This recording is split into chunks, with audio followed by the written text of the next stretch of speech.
तो नहीं देखा, एक महात्मा से सुना था, एक सन्यासी महात्मा ने उन्होंने सुनाया था, तो उसी को मैंने कभी सुनाया होगा। दो भाई रहे गृहस्थ। बड़े भाई थे वो तो जरा श्रद्धालु थे, महात्माओं की सेवा करते थे, और छोटे भाई अपने काम काज में रहते थे, और ये महात्माओं का आना जाना उनको घर में नापसंद था, रुचि अलग अलग होती है। बड़े भाई के मन में इस बात की बड़ी एक चिंता रहती थी कि मेरा भाई ये भगवान से वंचित क्यों रहे, ये सत्संग से वंचित क्यों रहे, ये भी हम घर में आया, मैं भी घर में आया हूँ, तो किसी प्रकार से इसको मैं लगा सकूं भगवान में, तो मेरा कर्तव्य। और सच्ची बात यही है, ये जितने हम संबंधी आपस में बैठे हैं, अगर सच्चे संबंधी हैं, हम सच्चे प्रिय हैं, सच्चे आत्मीय हैं, तो हमारा काम है हमारे संबंधियों को, आत्मीयों को हम भगवान में लगाने की कोशिश करें, अभिमान से नहीं, नम्रता के साथ, सेवा पूर्वक। और अगर हम उन्हें भोग में लगाते हैं, अगर उनको हम संसार के पदार्थों में आसक्ति करने वाले बनाते हैं, तो उनके साथ हम बैर करते हैं, उनका हित नहीं करते, कर्तव्य का पालन नहीं करते। तो बड़े भाई की ये इच्छा थी कैसे छोटा भाई मेरा भगवान में लगे, पर वो बात नहीं सुनता। तो एक महात्मा आए, एक महात्माओं की जमात आई कोई, तो उसमें बड़े अच्छे महात्मा रहे, उनके साथ बहुत से साधु। तो ये बड़े भाई एक दिन उनके यहाँ गए, तो जा करके बोले, महाराज हमारे यहाँ छोटा भाई है, वो जरा भगवान में लगता लगाता नहीं, कोई उपाय करें। तो महात्मा ने कहा, भाई हम लोगों को जिमाओ। आज कोई साधु ये कह दे तो हम लोग तो उसी समय उसकी परीक्षा करके नाम काट दे साधुओं से उसका जिमाने के बाद कभी साधु कैसा, साधु को फर्क ले।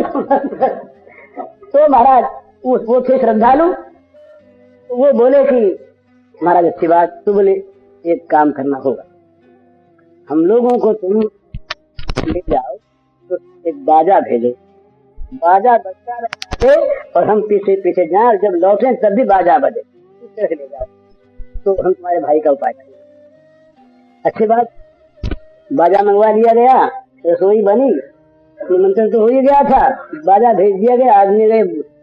जब बाजा बजता हुआ शरीफ से आया, तब छोटे भाई ने पूछा बड़े भाई से कि ये क्या है, तो अपनी रसोई बनी और बाजा सा बज रहा है। तो बोले महात्माओं की मंडली आ रही है और उनके लिए, तो बोले उनके लिए बाजे क्या करेगा कार्तिक, बोले उनको स्वागत करके ला रहा है। तो बोले रसोई उनके लिए, वहाँ उनके लिए।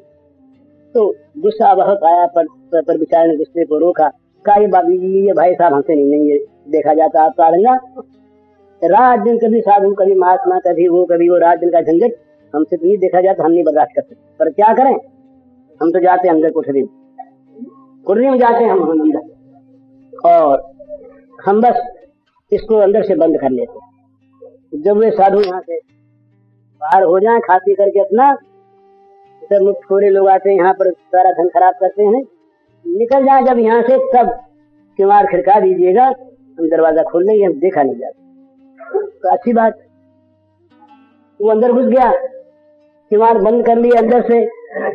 महात्मा आए, भोजन हुआ, जाने लगे तो महात्मा ने कहा कि वो कहाँ इसको बंद। तो बोले एक काम करो, हम तो यहाँ खड़े रहते, तो सारी मंडली को वापस भेज दो बाजे के साथ। तो बाजे के साथ मंडली वापस गई, बाजा सुनाई दिया, तो उसने अंदर से समझा कि अब लोग सब गए, तो किवाड़ खोलना चाहिए, वो कब तक खुलाएंगे, हम ही खोल लेंगे, वो तो गए ना, बस नहीं पड़ा। वो उसने जो किवाड़ खोले, महात्मा खड़े थे और वो नैष्ठिक ब्रह्मचारी थे, बड़े संत थे, उन्होंने हाथ पकड़ लिया जोर से, निकलते ही हाथ पकड़ लिया जोर से, संत ने हाथ पकड़ लिया,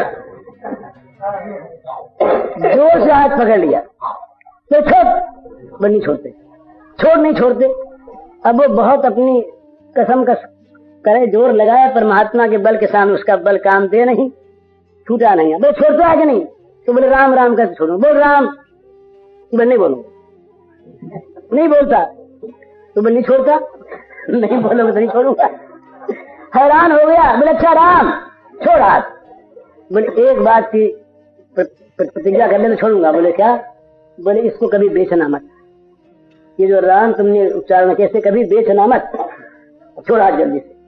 हाथ छूट गया, महात्मा गए, उसका तो वही हाल। तो बड़े भाई फिर पहुंचे महात्मा के पास कि भाई वो तो वैसा ही है, कुछ हुआ तो नहीं। तो बोले बीज बो दिया गया, काम बन गया, उसके मुंह से राम आ गया ना एक बार तो काम बन गया। अब तुम निश्चिंत रहो, तुम्हारे भाई की दुर्गति नहीं हो सकती। श्रद्धा थी महात्मा के वाक्य पर, ये लौट आए घर पर। समय आया, बड़े भाई की भी मृत्यु हुई, छोटे भाई की भी मृत्यु हुई। अब उसके जीवन में सारे पाप ही पाप। तो यम किंकर आए बड़े घोर और यमराज के पास ले गए। यमराज के सामने जब उपस्थित हुआ तो उसका हिसाब किताब अब देखा गया कि कोई इसके पुण्य भी है, कोई अच्छा काम भी है। तो ये गुप्त चित्र लिखने वाले का नाम है चित्रगुप्त, हमेशा लिखा करता है। तो चित्रगुप्त ने ये बताया कि और तो इसके कोई पुण्य नहीं। इसने एक बार जबरदस्ती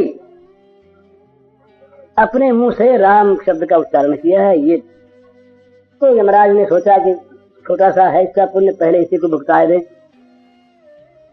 तो बोले भाई पहले तुमको राम नाम का फल भुगता दे। बोले हाँ भुगता दो। अब यमराज ने सोचा क्या भुगता दे, जो कहे सो। राम नाम का फल है जो मांगे सो, जो मांगे, और न मांगे तो न मांगने वाला फल अमोघ फल, ये राम नाम से नहीं। तो महाराज यमराज ने सोचा कि इससे पूछे। तो यमराज बोले कि भाई तुमने एक बार राम नाम लिया है, बोले इसके बदले में क्या चाहते। अब उसको याद आ गई बात, बोले बेचना नहीं, बदला देना नहीं। उसने कहा कि मैं नहीं जानता, जो इसका फल होता उसे दे दो। अब यमराज के कानून की किताब में सब चीजों के फल और दंड इनाम सब लिखे, पर भगवान नाम लेने वाले को क्या दिया जाए ये यमराज की कानून में नहीं। वो तो यमराज की परिधि के बाहर की चीज। यमराज की कानून जहाँ बनी उसके अंदर ये राम नाम की बात आती नहीं, वो तो परे की चीज है। यमराज ने सारी किताब देख डाली, कानून के सबको बुलाया सलाह किया। बोले अपने यहाँ तो है ही नहीं, तब क्या फल दे इस राम नाम का। तो बोले भाई अच्छा देवराज इंद्र के राय लें। तो उससे कहा कि आप हमारे साथ चलें और देवराज इंद्र के पास जाएं, वहां जो कुछ वो कह रहे सो दे दिया जाए। अब तो इसका फल, अब तो यमराज उसके ऋणी हो गए ना, फल चुकाना है और दे नहीं सकते, तो नीचे हो गए। तो उसने कहा कि अच्छी बात है, पर भी हम तो यूं नहीं जाते, पालकी मंगाओ और पालकी में तुम लगो एक तरफ। यमराज से कहा तुमको ले जाओ तो लगो, नहीं तो नहीं सही, और 3 देवता और लगे तब तो हम जाएं। बोले अच्छी बात। यमराज ने सोचा अच्छी बात, पालकी में यमराज एक तरफ लगे और 3 तरफ 3 देवता और लगे। तो दिव्य पालकी पहुंचे इंद्र के पास। तो राजा ने देखा कि ये क्या हो रहा है। बोले यमराज जी आप कैसे। बोले कि सज्जन आए हैं, इनको राम नाम का फल देना, आप बताइए। तो इंद्र बोले कि हमारे देवताओं के कानून में राम नाम का फल ही लिखा है। ये तो हम तो बहुत इधर रहते हैं, ये तो कोई पुण्य कर्म करने वाला हो, जिन पुण्य कर्मों का फल स्वर्ग आदि हो, वो तो हम जानते हैं, पर ये राम नाम की चीज हम नहीं जानते। तो बोले अच्छा ब्रह्मा जी के पास जाएं। तो उसने कहा कि आप दोनों लगिए।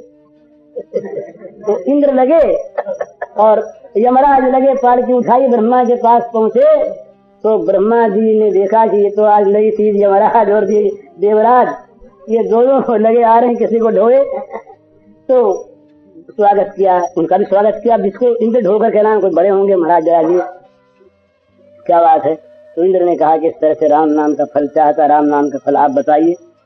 उन्होंने कहा कि हम तो राम नाम लेते ही रहते, 12 भट्ट बताए हैं भागवत में, ये भगवान नाम के महात्मा को जानने वाले 12 भट्ट, उनमें एक ब्रह्मा का नाम।